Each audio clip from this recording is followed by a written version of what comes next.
Hello, Miami. This is 305 Sports Now, your home podcast and channel for all things Miami sports related. I am Will, and today we have a very special episode because it's the first time in the history of 305 Sports Now that I am having a panel discussion of some of the best minds when it comes to the 305, okay?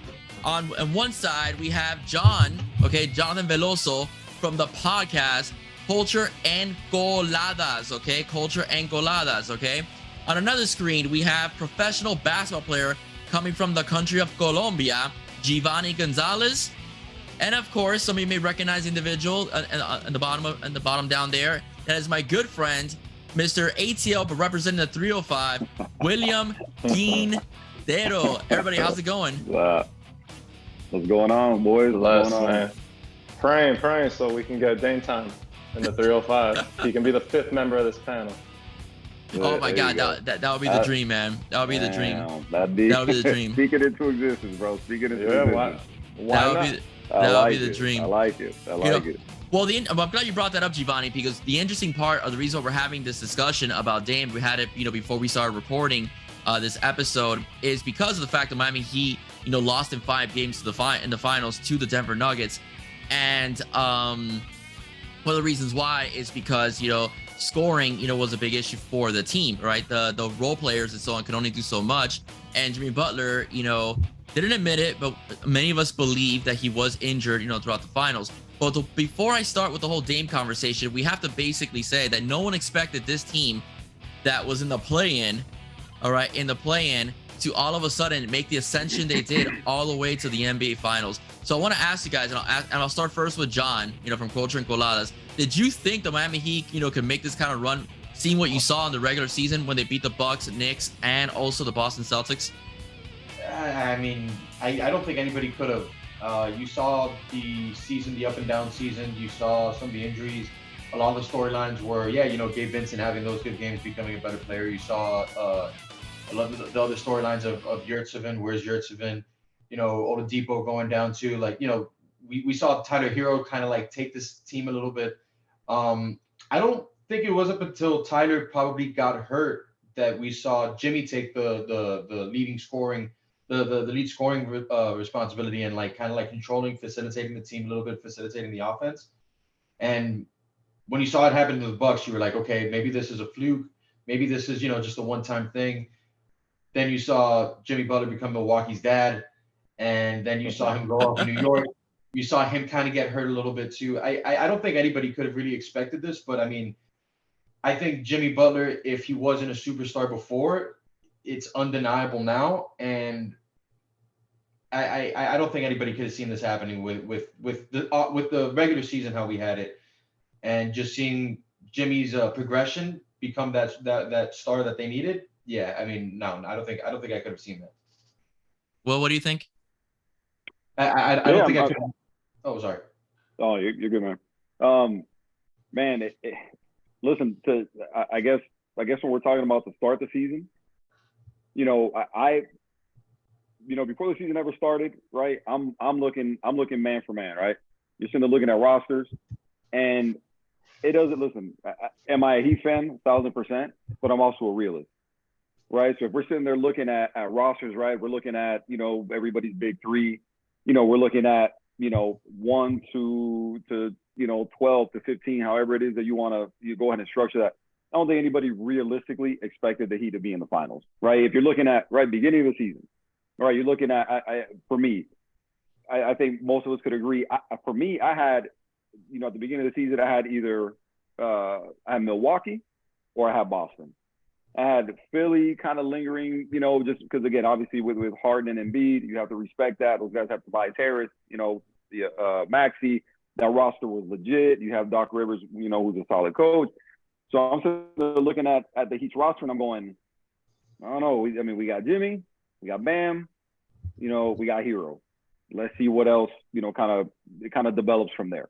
I think if you're looking at the job that Spo did this year, and along with that staff, the best coaching that the best coaching job he's done since he's been the head coach of the Heat, in my personal opinion. Because again, that roster should not have been where it was come end of the season. Especially now when you look at now fast forward into the regular season, a total, where they excelled last year, right? Behind the 3-point line, those guys were money from three. In the regular season this year, terrible. I mean, they were the worst scoring team in the league, and in every possible offensive category, they were at the bottom or near the bottom. So now you land in the play-in, you lose the first game to Atlanta, right? And we're going, well, I guess that's the season. And then all of a sudden they turn it around, they go on this run. They beat Milwaukee in the first round, which nobody had. I know I didn't have that happening. And they just, again, they flipped the script from the regular season, and the teams that they beat. I mean, again, that's not a fluke, right? When you look at the teams that they beat, they didn't have an easy path to the finals. So really impressive job there. A bunch of guys stepped up that they needed to step up, especially with Tyler Hero going down, Jimmy, doing Jimmy things. But in the end, what ended up happening is just, Denver was too good. I mean, you could not like it, you can get mad about it, but in the end, Denver was the better team. With Jokic was too much. That guy was unbelievable all the way leading up to the finals, and then including the finals. Just that team just, Gordon played, really, really well. Everybody on that roster, was everybody said they were outgunned, they were outmanned, they didn't have enough size. So, I mean, just so many things that didn't play in their favor. I mean, they were playing on the road. So again, I think you literally squeezed the most out of that roster that you could. They've maxed out. Now the offseason is here. You got to regroup and you got to start making moves. Because you can't bring this roster as currently constructed into next season and expect to have the same run. Like that would be crazy to do. And I can't imagine Pat Riley and them are going to stand pat and not make any moves and significant moves at that. So we'll see.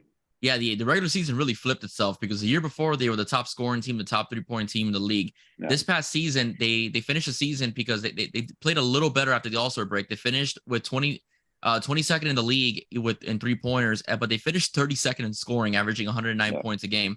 Giovanni, you've been in some pretty big games, in your day, playing professional ball. What switched for this team that they were able to make this run, which really hasn't been really seen, of anybody in a long time outside of the Knicks that did it in a shortened season back in, I think it was 1999, if I'm not mistaken. 99, yeah. Go ahead, Giovanni. I think at some point they took on the identity of the coach and everybody stepped their game up. If you look at the scoring averages from the season, most of our guys, bumped up their scoring about 3 points on average. And as we mentioned earlier, we were the worst scoring team in the league. However, we also missed 289 games with injuries, with multiple players. We had 26 different starting lineups throughout the season. So that's definitely not a recipe for success.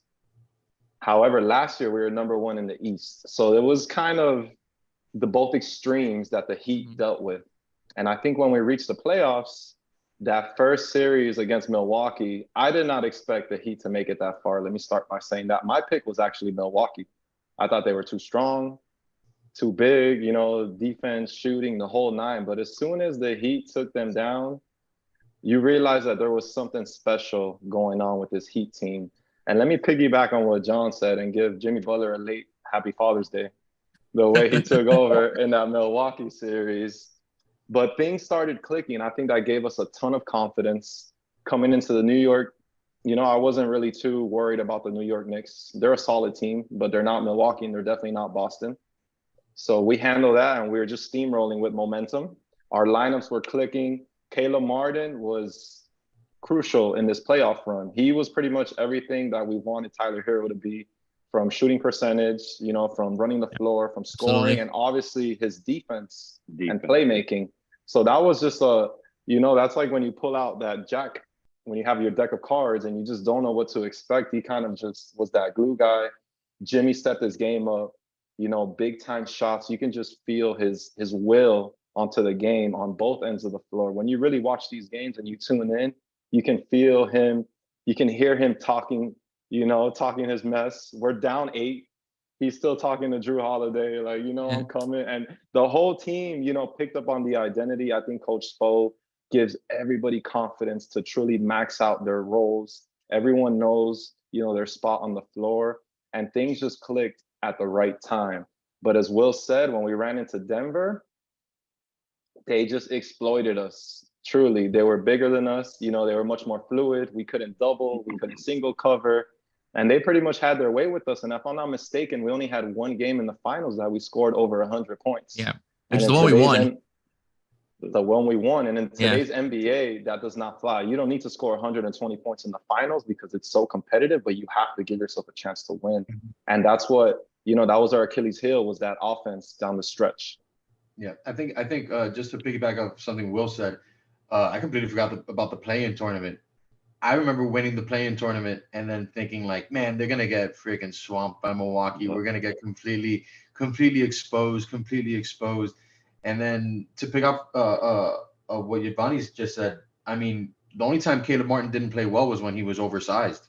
So I think that kind of like foreshadows things that we're gonna have to do in the offseason. We're gonna have to address at some point. Yeah. One thing I want to go back to Giovanni a little bit is in reference to the defense. When you were on earlier in the year, the Heat did have the Heat were a little inconsistent, and you talked about rotations and so on. How did the rotation for the Miami Heat change? Like, what adjustments did Spo make, especially in the playoffs, that made this team virtually unstoppable until they met Denver, which they were just overmatched? I think a huge addition to the team was the midseason trade of Kevin Love. I don't think it gets talked about enough. The way that he can complement Bam Adebayo. And Kevin Love is not, a rim protector. He's not a big guy, but he takes up a lot of space. He knows how to use his body. So him and Bam were able to complement each other really well with physical play. So I think that was a huge, huge addition, because earlier in the season when we had spoke last, I was really missing PJ Tucker. I was missing that 4, that toughness, that guy that knows how to pick his spots. He doesn't need no ego. He's going to pick his spots. He's going to play physical, and he's going to move the ball to our guys. So I think Kevin Love was a huge addition that doesn't get talked about enough. Yeah, I completely agree. No, 1,000%. I mean, he's a guy that, again, size not on the defensive side of the ball, because obviously if we're being honest, Kevin Love has been allergic to playing defense his entire career. Let's call it what it is, right? I mean, the guy, don't get me wrong, when he was, in Cleveland and the whole deal, the guy was legit, part of a title-winning team with LeBron and the whole deal. But that guy has always made his money. He was a big man, but obviously spreads the floor. Is solid from 3 and the whole deal. Obviously not at all a threat on defense. Can offensive rebound a little bit here and there, outlet, that kind of thing. But without a doubt, he doesn't make any real difference on the defensive side of the ball. But getting him, I mean, that you're 100% right, buddy. I mean, that's getting that guy mid-season. I never thought that he would make that big a difference. I was like, okay, Kevin Love, great. You know what I mean? Never, and legitimately, I just didn't think he'd make that big a difference, and he really, really did. Really did play a big role all the way through. Was clutch, made big shots, and But again, I mean, a guy that a championship team, if we're being honest, should he be starting on a championship team?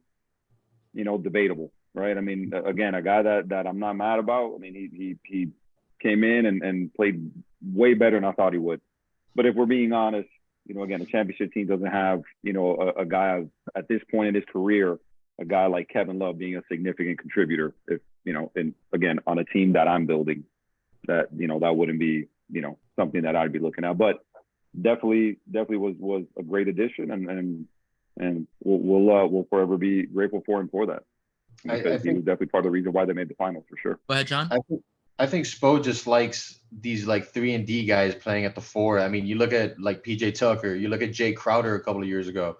You look at what we wished Trevor Ariza could have been that guy too.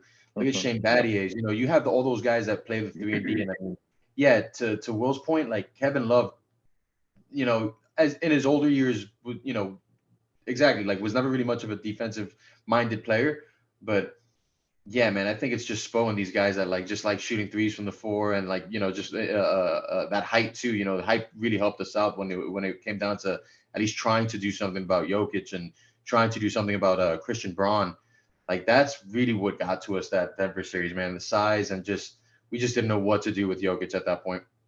Yeah, so I want to ask this question to you guys. We brought up Kevin Love, and I'll ask each and every one of you the same question individually. So he's a free agent, and he was a big part of the Miami Heat run. If he comes off the bench, are you guys open to re-signing Kevin Love? Culture, you first. It's tough. I mean, I guess really it depends with like all this, the noise behind, these off-season trades and stuff. I know Victor Oladipo just player optioned his contract. Yeah, right? So he opted in. I think it was 9.25 mil. I think is what he opted in. Yeah, I think I also just read a little while ago that apparently Struz, Indiana's thinking about making an offer for him. So I mean, if it could come at a cheap deal where he could come off the bench, provide minutes off the bench, backing up Bam, backing up whoever's playing the four next year, whether it's Gabe or whoever. Yeah, I mean, I'd like to bring him back, but I mean, it's tough to say with this offseason, the way it's gone on with, all these rumors. The hypothetical comes, if nothing happens this year, are we still contending next year? That's what I'm thinking about too. Is Kevin Love going to want to, stay on this team or is he going to want to look for a ring?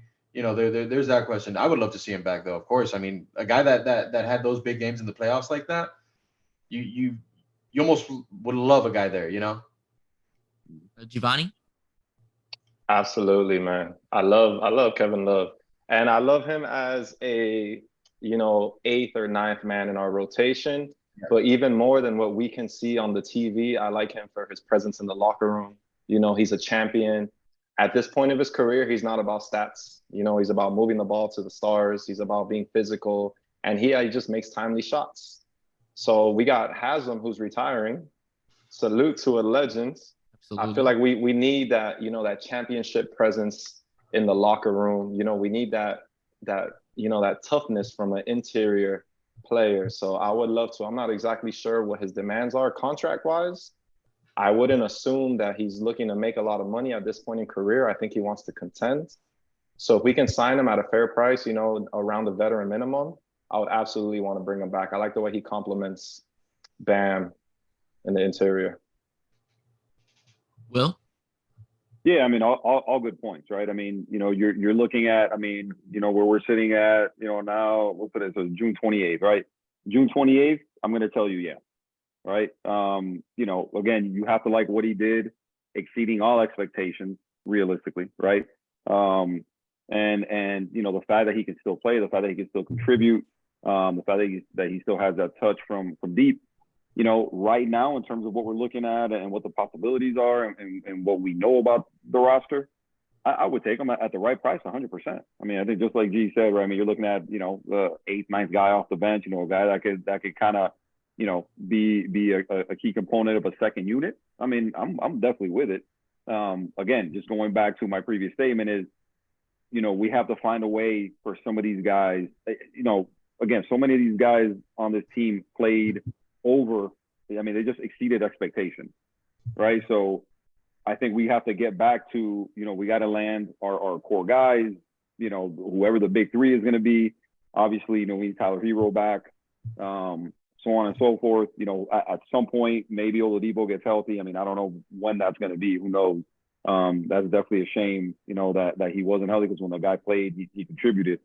But again, depending on what the roster looks like and what roster construction, starts to turn into, then yeah, I think I don't think anybody that, to a man would tell you they wouldn't want Kevin Love back on the team. Yeah, so guys, very good points. I totally agree. If you get him for the right price and so on, I think it's a good deal for the Miami Heat. You have veteran leadership, a guy who's won a championship. Go ahead. Also too, he seems like one of those guys that now with like, because everybody talking about what the Lakers are doing and, the whole deal, every one of those deals like LeBron is like, hey, come out here. You know what I mean? It just, because they're cool and they won a title together and the whole deal. So I don't know. It just seems like one of those like logical fits. But again, I would definitely take him back with Miami for the right price. I mean, again, just like G said, right? I mean, some type of veteran minimum or something. I mean, again, at this point, he's looking to win. He's not looking for, he has made a ton of money in his career. He's won a title. He's at the end of his, he's definitely got more, more yesterdays than tomorrows, as the saying goes. And so again, I think at this point you have to figure that he's got, he definitely just wants to win and wants to go to the right situation to do so. And, again, I would imagine everybody, from the staff and everybody on the roster would want that guy back. He's always been a great teammate, great locker room guy, good leader. The guy just, he's just always been solid on that end, so. Yeah, no, I totally agree. He's a locker room leader. He's very humble, and so he knows his role in the team.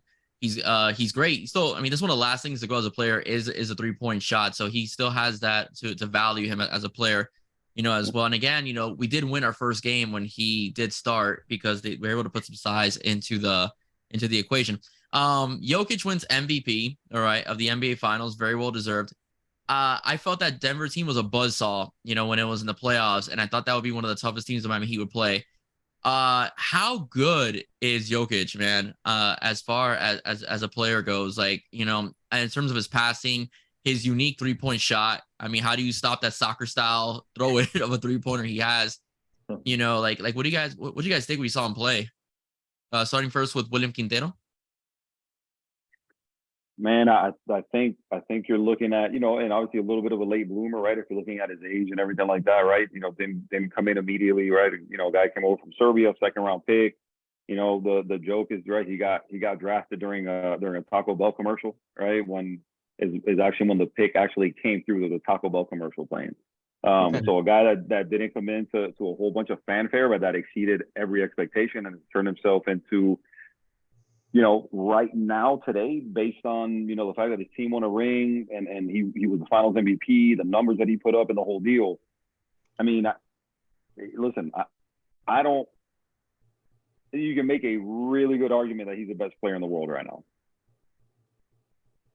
Could you make an argument, as to why he's not? You can, right? Giannis, maybe, and Embiid, he's the MVP. So I mean, I don't know that I put him number one, but you can make an argument, that he is. But no matter how you break it down, the guy could be the best player in the world. At worst, he's top 2 or 3 player in the world. Dominated the finals, and you're looking at the way that team is constructed and moving forward.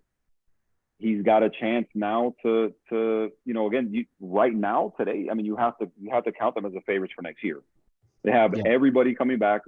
Jokic is under contract. Porter is under contract. Murray is under contract. Aaron Gordon is under contract. You got young guys kind of coming up the pipe now with the young kid Brown that they drafted from spelled Brown, but I think you pronounce it Brown. Kids they drafted from Kansas. You have some really good pieces, really good young pieces on that team. That guy's positioned himself to really, be again. I mean, he was already on that trajectory with 2 straight MVPs, and he could have won another one this year. He's really positioned himself, to win titles, or at least be in contention for titles over a long period of time. And the way everybody's talking about him and what he's doing is kind of unprecedented. Probably the most complete big man that the league's ever seen. And I think when it's all said and done, man, you're with that guy with another title or 2, you're gonna have to put that guy in the conversation as a top 20 player all time, maybe. I don't think that's far fetched. At this point, seeing like the way that he's kind of going, the trajectory that he's on, I don't think that's far fetched. So. Giovanni, as being that the fact that you play pro ball and stuff like that, fundamentally speaking, what does a Jokic have that makes him so elite as far as playing goes? Well, first of all, respect to Nikola Jokic, an all-time great player. Honestly, he's a threat from everywhere on the court.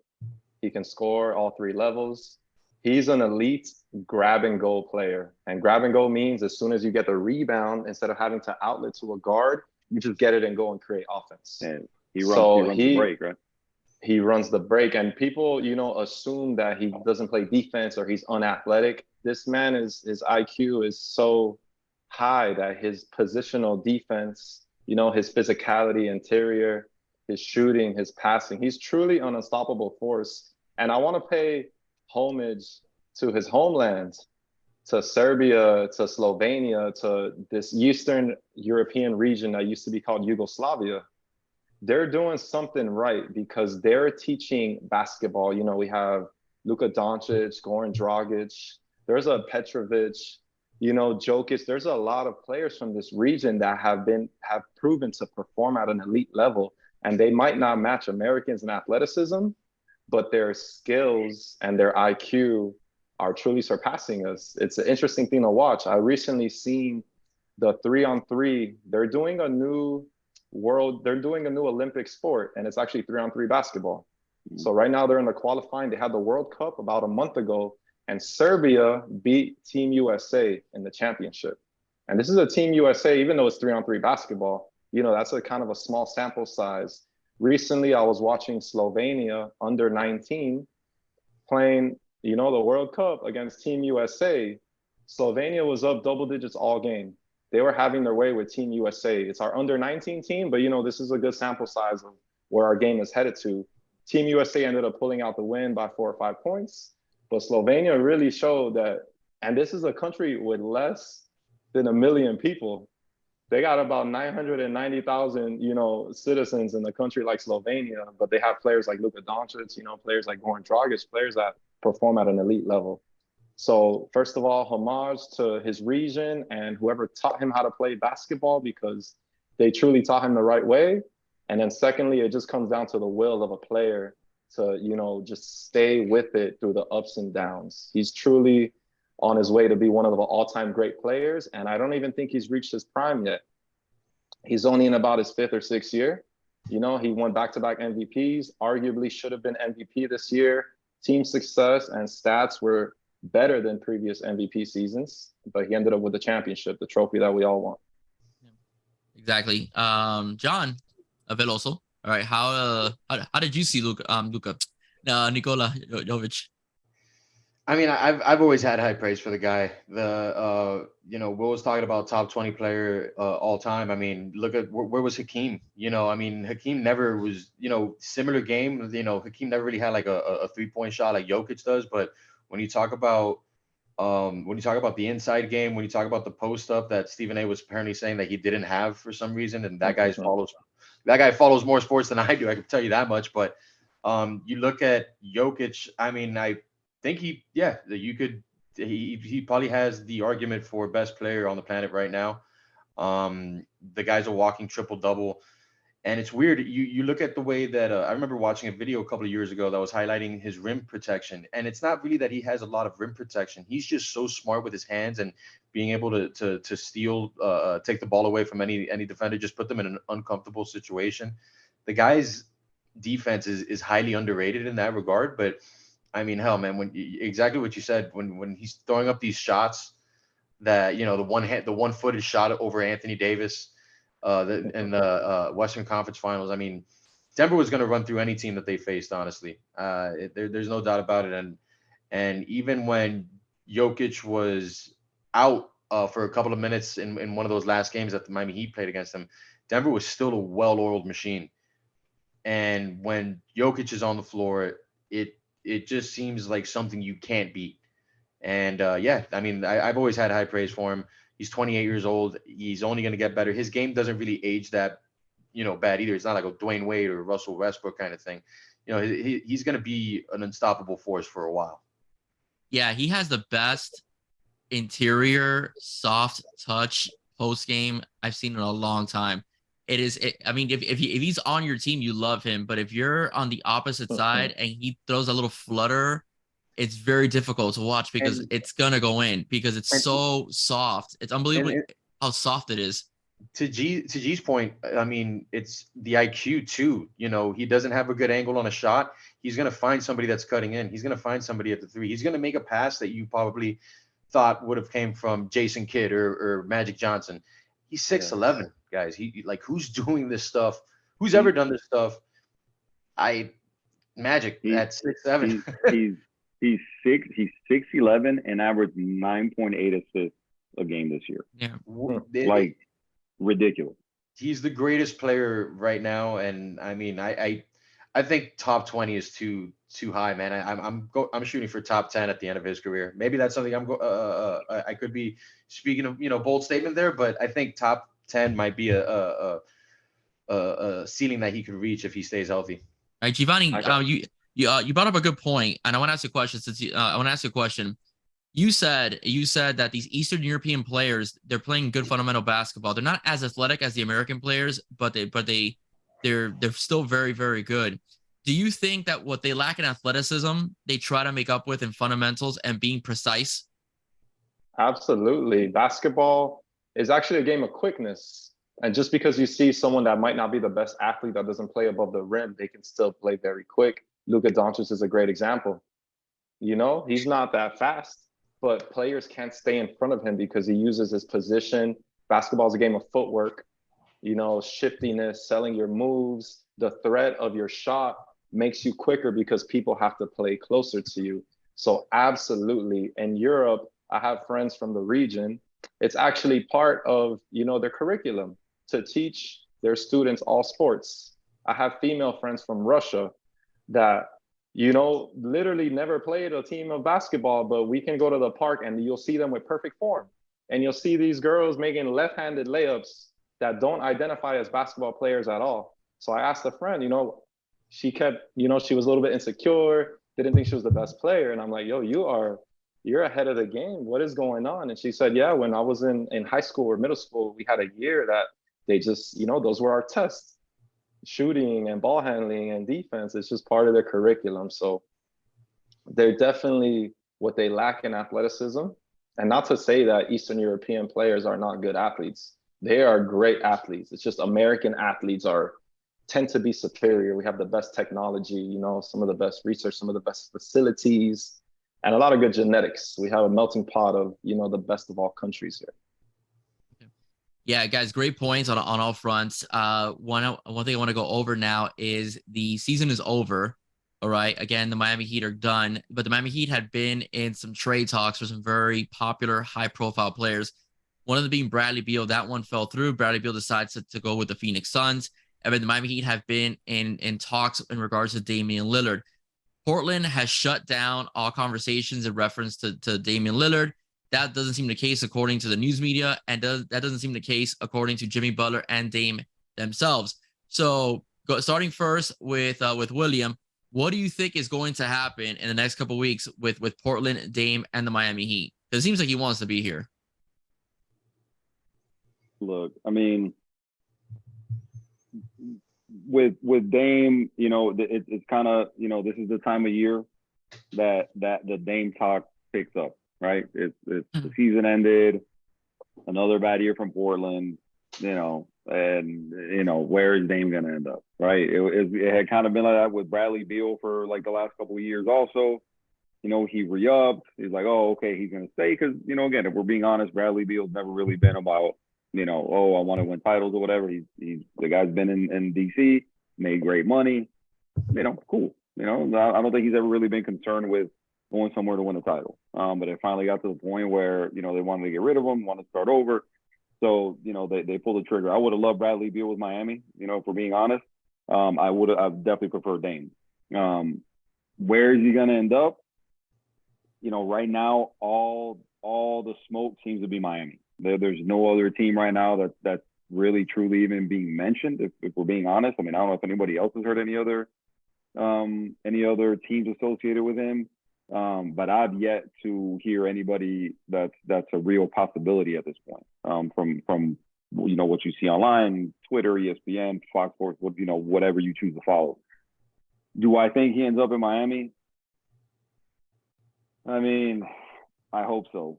You know, the holdup seems to be when all these teams are talking about, you know, these trades in Miami, the holdup seems to be Tyler Hero. They don't want to give up Tyler Hero. You know, me personally, if it's to get Dame and make a run, if we're talking about, you know, landing, you know, Dame next to Bam and Jimmy, I like Tyler Hero, but I'd go down there and help him pack. I'll drive him to the airport. I mean, I'm not even sorry about it. I mean, you know, it's like, again, I like Tyler Hero, and I think next year he'll have a resurgent year. I don't know what it was this year with him. I don't know if he's kind of trying to live up to the contract. You know, he's still a young guy, still growing and the whole deal. But Dame is Dame, period. Dame You is know, I Dame. mean, if you're looking at, you know, who's a better shooter than Dame right now in the league, and especially at that position, Steph and anybody is welcome to finish that sentence. I don't think there's anybody. It's Steph and then Dame. Period. So when you're looking at what he would bring to that team, the compliment he would be, where Jimmy would be number two, where, you know, listen, the debate has been for the last couple of seasons, is Jimmy elite? I've been on 3 different group chats, you know, defending Jimmy, and some of my boys telling me he's not elite, and okay, what's the definition of elite? And the guy's been all NBA for the last 4 seasons since he got to Miami. If that's not elite, then I don't know what is. You know, but is he the number one on the title winning team? Debatable, right? I know what they did this year, but that's up for debate. I think you bring Dame in, you let Jimmy, you know, be number 2, Bam be number 3, and now I think you're cooking with gas, man. If you land Dame, I think right now I don't know that there's a better team in the East than Miami if that happens. So, Mr. Culture, what's your take? Sir. I wanted John Collins. The fact that they got that trade done for Rudy Gay and a couple of second-round picks gets me. It pisses me off. Hey, honestly.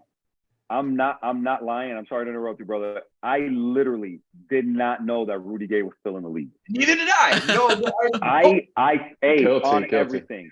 On everything. When that thing popped up on my phone, I went, Rudy Gay. That is a still trade in the league?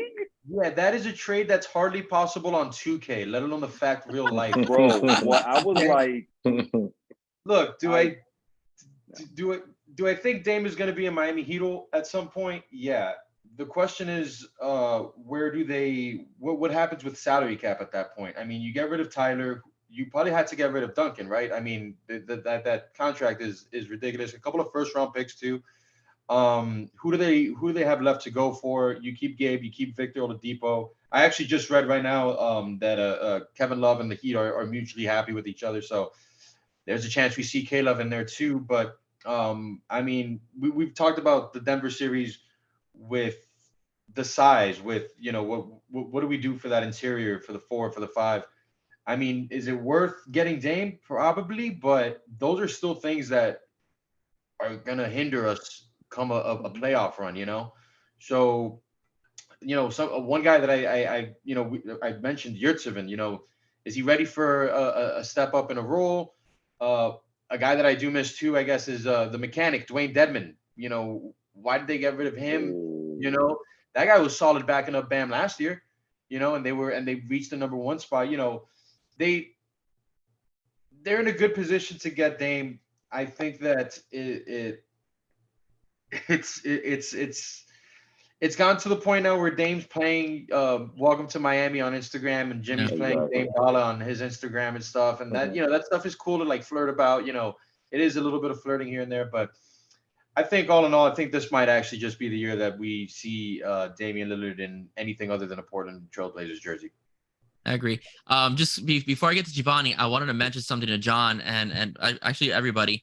When I interviewed Alejandro Solana last week, you know, I mentioned the idea of a big man to help with Bam, and he basically brought out a good point. And of course, we know Solana covers the Heat. You know, that's his job. You know, as a executive producer and the host of Heat pregame, he basically said that regardless of what we think, Bam's going to be playing the 5 in the 4th quarter. You know, that's just Spo's way of doing things with Bam. He likes having Bam at the 5 and a more athletic group, you know, in the 4th quarter. And, you know, it's kind of true. I mean, Kevin Love started, but who always finished at the center position? It was always Bam. And it's been the same, you know, in every series, you know, dating back even to last year. You know, we had the mechanic, but the guy that was always out there in the 4th quarter, starting the 4th quarter and finishing the 4th quarter at the 5 position was Bam Adebayo. So that's why I think that Pat Riley, which is kind of odd because he loves his big men. That's where I think Pat Riley is not going to go so much in the big man, but he's going to try to get another guard to complement a scorer to complement Jimmy and also complement Bam Adebayo. If you guys also remember, you know, that Knicks series, personally, that should have been a sweep but the only person that kept the Knicks in that series was Jalen Brunson. That's 100%. And and Dame is better than Jalen Brunson, So imagine if we had that, Like, if we had that. So 1,000%. yeah, exactly. So imagine having him, to pick up the scoring slack, which by the way, Jimmy will get his numbers, not 50, but he'll definitely get you your 15, your 20 a game. And he could, he won't be the number one. Exactly. Dame will be number one. And you're talking about a dude like Jimmy, like I said, who's been all NBA the past few seasons. That guy is number two, and also too, again, you have to start thinking like Jimmy's not 24 years old. No, definitely not. Jimmy, I think year 13 will be next year, if I'm not mistaken. Yeah. And so again, the guy plays a style that is not easy on the body. Of You know course. what I mean? The guy plays hard on defense. He gets in the lane. He hits the ground a lot, the whole deal. So you have to start considering the fact that Jimmy could regress, a little bit. I'm not saying a big drop off, but to me, I think Dame would be the perfect complement to Jimmy and to Bam. Where again, I think to me, if you land Dame, you're talking top three, and you're talking the East. I put them up against anybody.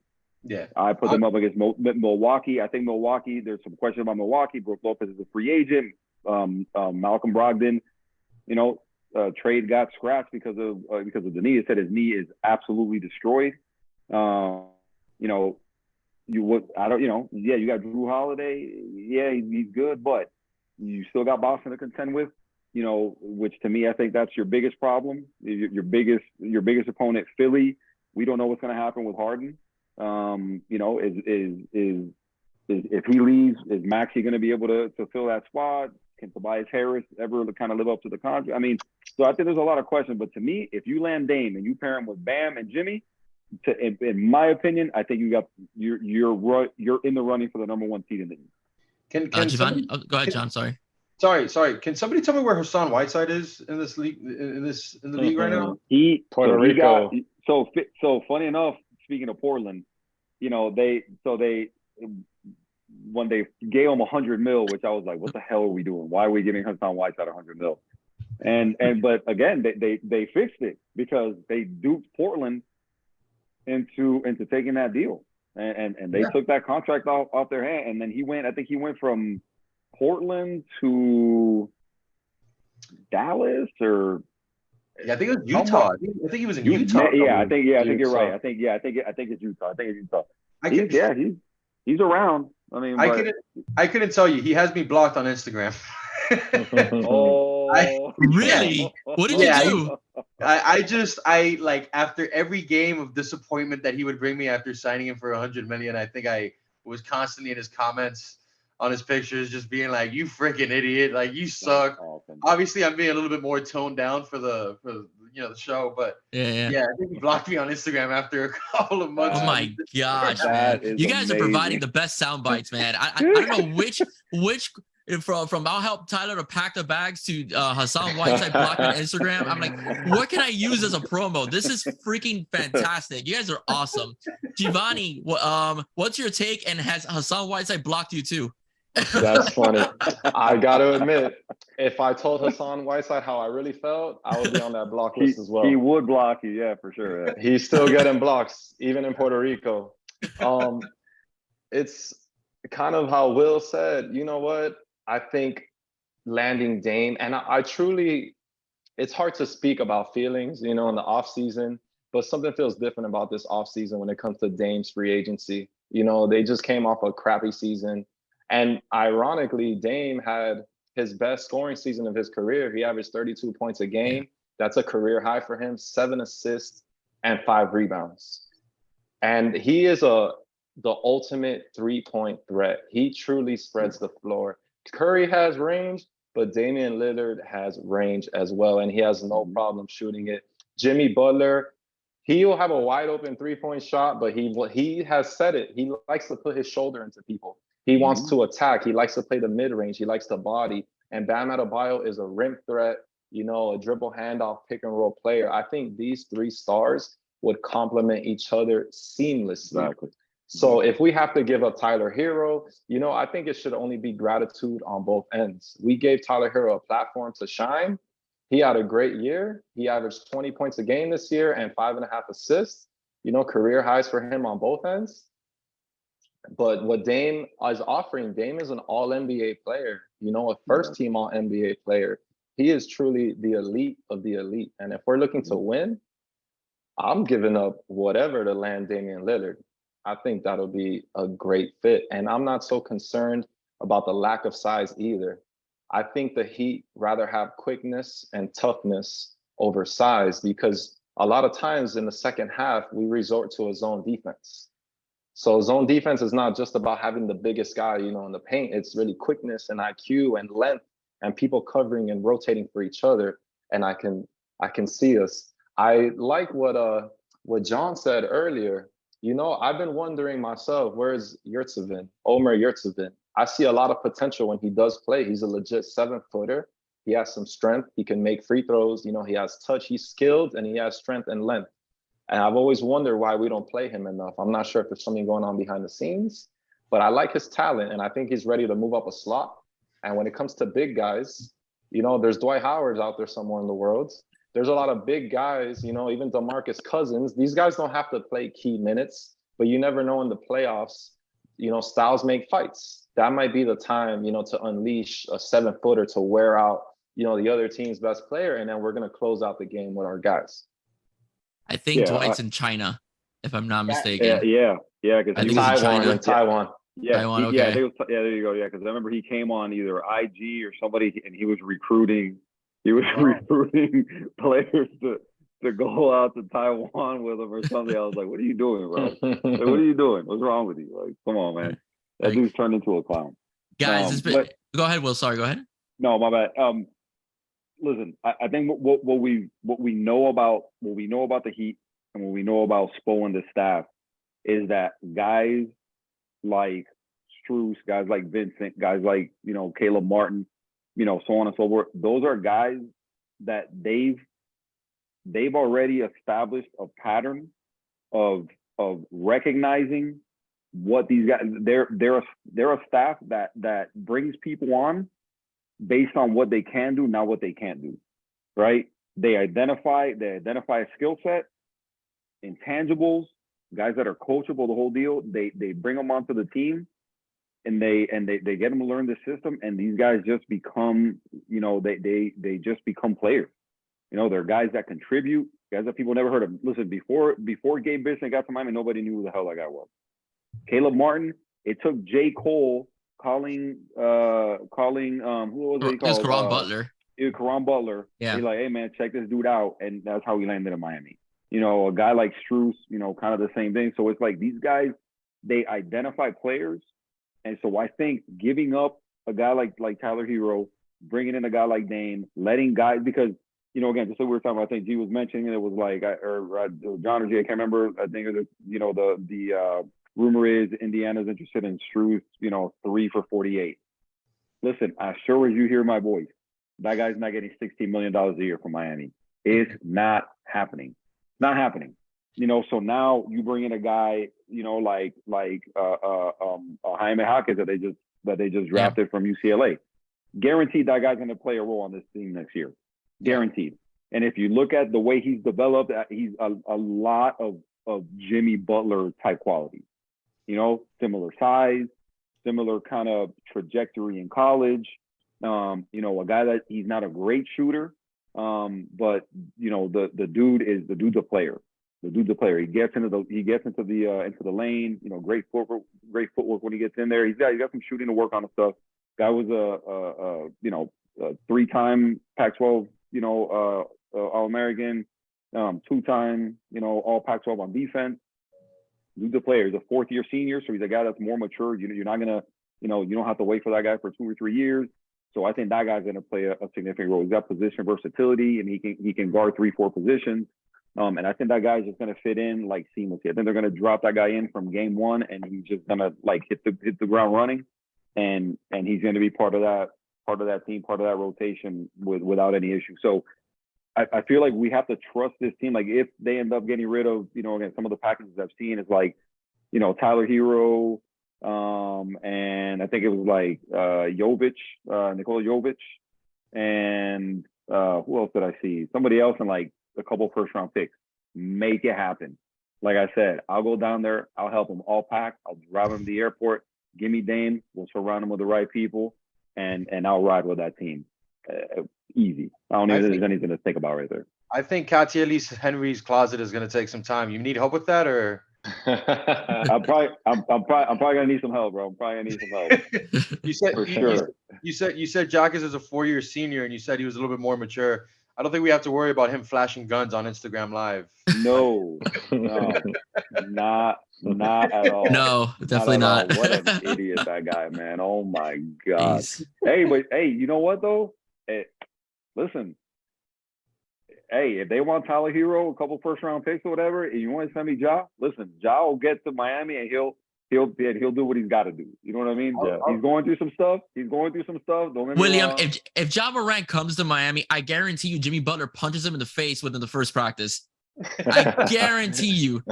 I guarantee you Jimmy slaps him once. No, but this is the thing though. So with Ja.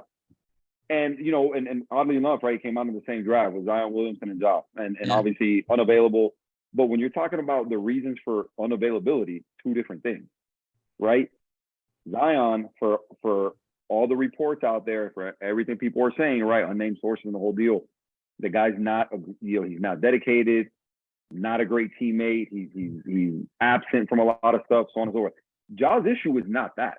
Okay. And for me, if I'm dealing with one set of issues or the other, I'd rather deal with Ja, because you never have to worry about Ja being present, being available, performing, being healthy, nothing. He's got some behavioral things that I think you can get rid of.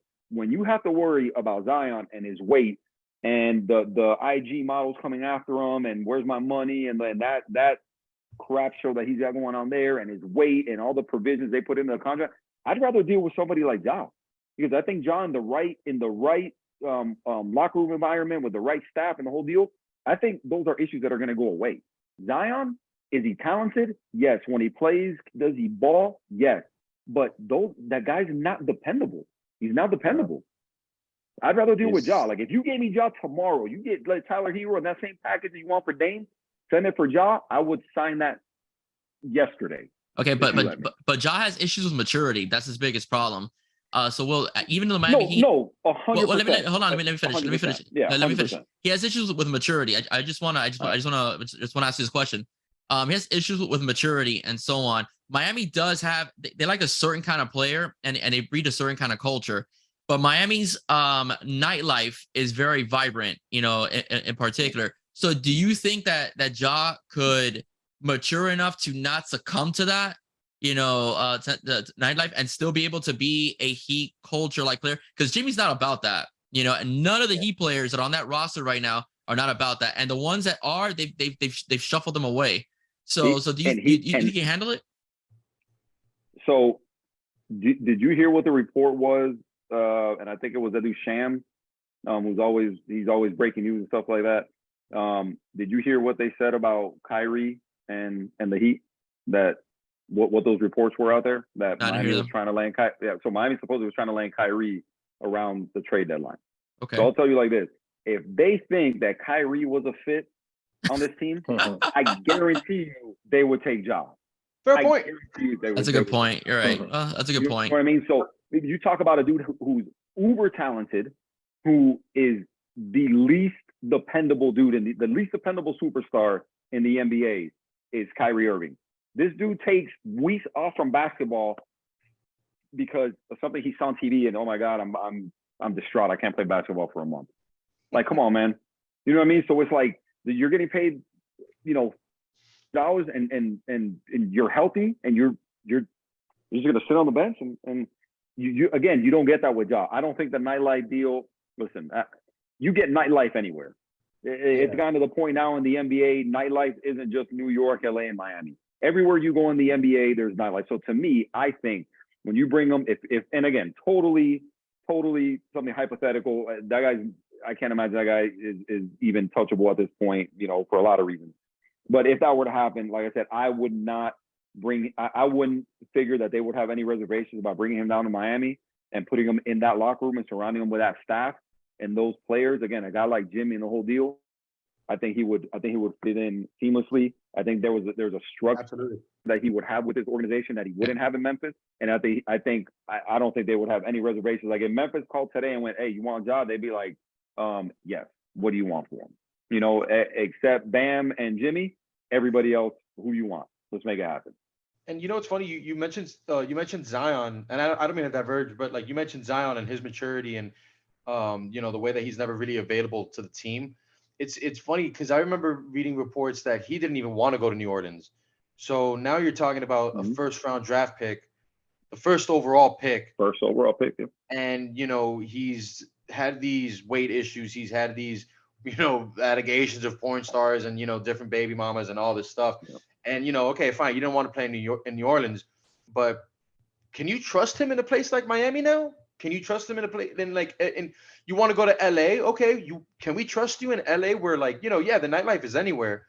The nightlife is New Orleans, but you're never really available, so you don't really want. It kind of draws that question: Would he be able to survive in an environment like Miami? Very valid question. Very valid question. Telling you again, I go back to it. I would trust Ja in Miami more than I would trust Zion in Miami. Giovanni, what do you think? That guy would get to Miami and would eat pan con lechon, and for every meal he would weigh 400 pounds after 2 weeks of being in Miami. He'd eat pastitos and Cuban sandwiches, and that guy would weigh 400 pounds after a week of being in Miami.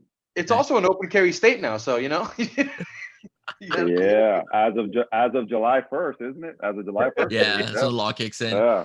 By the way, William Quintero, before I go to Giovanni, I just gotta say you sound like Channing Crowder when it comes to Zion Williamson. So you found your inner Channing. Channing makes fun of his weight all the time on the show. Moment against fat shaming, no one told the host of the Pivot the situation. So that do better, bro. Do better. Yeah, Giovanni, what do you think about all this in reference to maybe why he going after, if not a John Morant or even a Zion?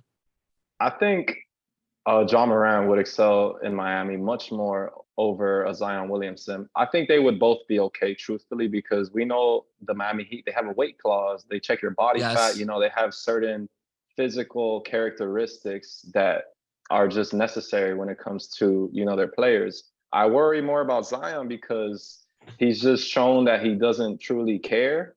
He kind of seems like he's in his own world. And honestly, you don't have to be on a team that you want to spend the entire career with, but you should still show that you want to be there. When it comes to Ja, Memphis's biggest downfall was lack of veteran leadership.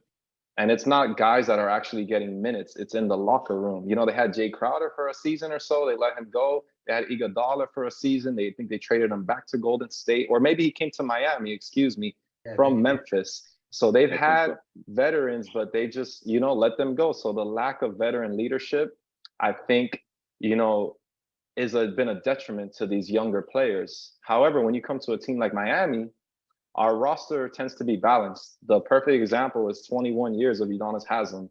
He's a player coach.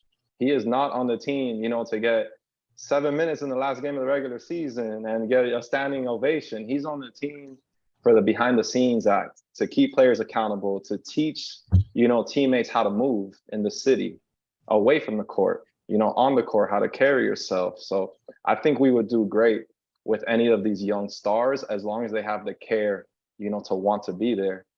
I want to go back to something that we mentioned earlier, because I have some breaking news. I know this player who by night, he hosts the Culture and Colada podcast, but by day, he plays at UCLA, Jaime Jaquez Jr. I think he is going to be, an instrumental piece of our rotation. I think he's going to be an instrumental piece of our rotation last year. The Heat only had one pick this year. They needed a player that was ready to go. So worst case scenario, if we don't land any free agents, I feel like we might have still took a step forward, not a leap forward, but I think our roster's moving a little bit forward. We got Jaime Jaquez Jr., 18 points a game on 48% shooting, 8 rebounds, 2.5 assists, 1.5 steals. He's crafty. He's an isolation guy. And what happened in the finals, we didn't have guys that can just go out and get a bucket. You know, they're swarming Jimmy, they're swarming, you know, Bam. We needed someone that can just one-on-one, just, you know, make a shot, get some things going, get some type of you know, attraction where he can play off of that. So I'm expecting Jaime Jaquez Jr. to step in and be our 7th, 8th guy, and to have, you know, maybe moments in the season where he starts. He's athletic, 6'8", plays inside and out. And it's funny, this is the only player I've ever heard say that their favorite player is Jimmy Butler. He really looks up to Jimmy Butler, and they play alike, and their stats are very similar as well. So if we don't get Dame Lillard, you know, I feel like we will sign a key free agent. Free agency starts on Friday. The Heat are not going to show up next season empty-handed per se. We're going to make a roster move in the right direction, even if it's not Dame. So we got better without Dame, but the ceiling with Damian Lillard is a team that can contend in the finals for the next 2, 3, even 4 years. We have been in the conference finals 3 out of 4 years since Jimmy Butler got here. We should have been in the NBA finals 3 times out of 4 years. You know, it came down to game 7 against Boston last year. So we're right on the cusp. We just need something to kind of push us through. Yeah. So I'm expecting bigger and better things moving forward with the next couple of years from the Heat. I think we have something to our advantage right now. We got some assets that have proven that they can play, you know, players that have developed. We got some draft picks. We got a young star in Tyler Hero, who truthfully, I'm completely okay with letting him go. I'm not the biggest fan of his, you know, he's a defensive liability. And that doesn't mean that they score on him every single time. But when Hero's in the game, you can notice how other teams make adjustments to attack him and to create offense from his liabilities. So we move a couple pieces around, you know, move Lowry, maybe waive him or move him to another team. I think we'll have the cap space to land Lillard and still keep some key pieces. And we'll have a roster with about 8 people that can play. And as you see, most finals teams, they only play about 8 players, sometimes 9 in their rotations. Gentlemen, thank you so much. But before I go, I want to put you guys on the, before we go, actually, I want to put you guys on the spot. All right. I don't want to be the only one with the guts here. Okay. So I'm going to start first with William and then Giovanni and then John. Okay. I want you guys to give me yes or no. Okay. William Quintero, do the Miami Heat land Damian Lillard during the offseason? Yes or no? Go with yes. You say yes? Yeah. All right, awesome. Giovanni? Yes, and if we don't land him in the offseason, by the trade deadline, we're reeling him in. Perfect. Okay. Culture. I've got to agree with that sentiment. I think that if we don't do it by this offseason, I think trade deadline, Lillard's in a Miami Heat uniform. Perfect. All right, guys, this is awesome. All right, thank you so much for joining us during 305 Sports Now today. Thank you very much. Guys, if you really want to hear a pretty cool podcast that's Miami-based as well, it's a variety show type of deal, please listen to John Veloso's Culture and Coladas podcast. It's over on YouTube. Like and subscribe. I'm going to have his link down at the bottom of the description section, which I'm going to tag him so you guys go directly to see him. All right, as well. And you guys get a chance, check out Giovanni's highlights as well, right? He's an absolute baller. All right. If you want to see some good basketball, all right, check out Giovanni as well. Check out his videos. And William, I have to ask the question, put you on the spot. Do we have a podcast? Brother, not yet, man. This dude that we've been talking about it with, man. I love the guy, man, but he's just too hard to get a hold of on a regular basis. And right now I got nothing to report, man. Right now I got nothing to report. So hopefully, here, something materializes on some level, on some, but I'm definitely interested in doing it. But right this minute, man, there's nothing to report. You're flirting around with the idea. Who's the Jimmy Butler to your Dame?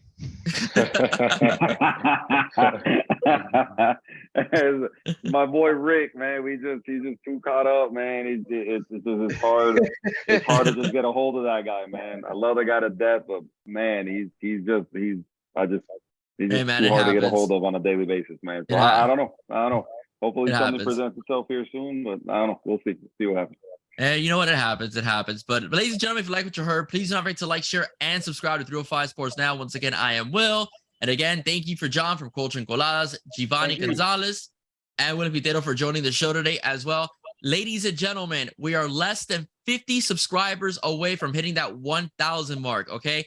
Please hit that subscribe button, all right? Just hit it, like, and subscribe. It is absolutely free, doesn't cost you anything, and I'll keep bringing you all this content and keep bringing these guests on that have a lot to offer, have a lot of value and insight on the respective sport that you like that is Miami-based. All right, guys, that's it for me. Have a wonderful day. Stay safe. God bless. See you soon. Let's go Heat. Bye-bye. Let's go Heat. Fellas, enjoyed it. God bless. Same. Ooh.